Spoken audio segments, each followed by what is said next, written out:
Hello, आज हम हिंदी व्याकरण में विराम चिन्ह पढ़ेंगे। परिभाषा: भाषा के लिखित रूप में विराम देने के लिए जिन चिन्हों का प्रयोग किया जाता है उन्हें विराम चिन्ह कहा जाता है। भाषा के लिखित रूप में विराम देना या ठहराव देने के लिए जिन चिन्हों का प्रयोग किया जाता है उसे विराम चिन्ह कहा जाता है। विराम का शाब्दिक अर्थ विश्राम या ठहराव। विराम चिन्ह के प्रकार: पहला है पूर्ण विराम। वाक्य के अंत में पूर्ण विराम लगाया जाता है। पूर्ण विराम कहाँ लगाया जाता है? वाक्य के अंत में। उदाहरण: रमेश अच्छा लड़का है, पूर्ण विराम अंत में लगा। दूसरा है अल्प विराम। वाक्य के बीच में अल्प विराम लगाया जाता है, वाक्य के बीच में। उदाहरण: दिल्ली, मुंबई, कोलकाता, चेन्नई भारत के महानगर है। देखो, दिल्ली के बाद अल्प विराम लगा है, मुंबई के बाद भी अल्प विराम, वाक्य के बीच में अल्प विराम लगा है। तीसरा है अर्धविराम। पूर्ण विराम से कम देर रुकने के लिए अर्धविराम लगाया जाता है। पूर्ण विराम से कम देर रुकने के लिए अर्धविराम लगाया जाता है। पूर्ण विराम वाक्य के अंत में लगाया जाता था। उदाहरण: रमेश पढ़ने में अच्छा है लेकिन उसको पढ़ने में मन नहीं लगता है। चौथा है प्रश्नवाचक चिन्ह। प्रश्नवाचक चिन्ह का प्रयोग प्रश्नवाचक वाक्य के अंत में किया जाता है। उदाहरण: क्या कर रहे हो? अंत में प्रश्नवाचक चिन्ह का प्रयोग किया जा रहा है। कहाँ जा रहे हो? पांचवा है विस्मय अधिबोधक चिन्ह।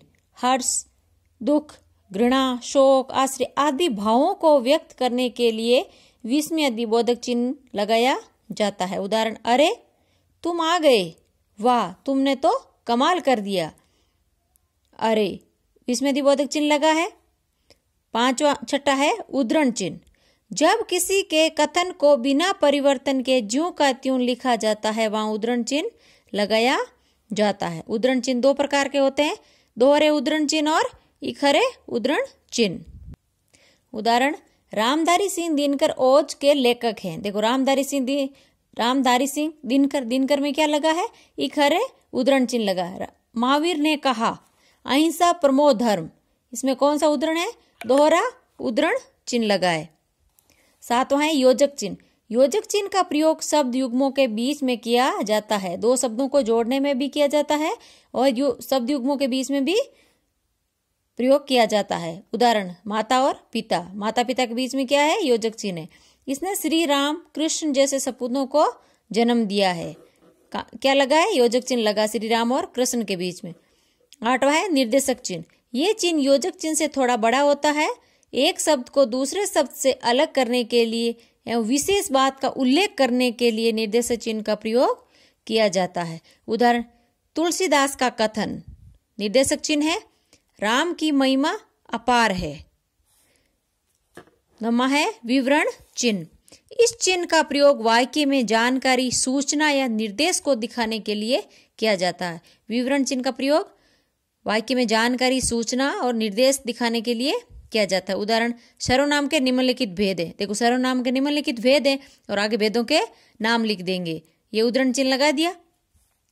10वां है कोष्टक चिन्ह। किसी शब्द को स्पष्ट करने या कुछ अधिक जानकारी बताने के लिए कोष्टक चिन्ह का प्रयोग किया जाता है। उदाहरण: रमेश हंसते हुए, मैंने तो लड्डू का डिब्बा देखा भी नहीं। कोष्टक का चिन्ह लिखा हुआ है हंसते हुए। 11वां है लाघव चिन्ह। जब कोई बड़ा शब्द को संक्षिप्त रूप में लिखने के लिए लाघव चिन्ह का प्रयोग किया जाता है। जब कोई बड़ा शब्द है उसको छोटे रूप में लिखने के लिए लाघव चिन्ह का प्रयोग किया जाता है। उदाहरण: मो लाघव चिन्ह क लाघव चिन्ह गांधी। ये क्या है? मोहनदास करमचंद गांधी है, नाम है। इसको संक्षिप्त में ऐसे लिखेंगे। अब कुछ क्वेश्चन है, कर लेते हैं। पहला है किस विराम चिन्ह का द्योतक है? कोष्टक में विराम चिन्ह लिखा हुआ है।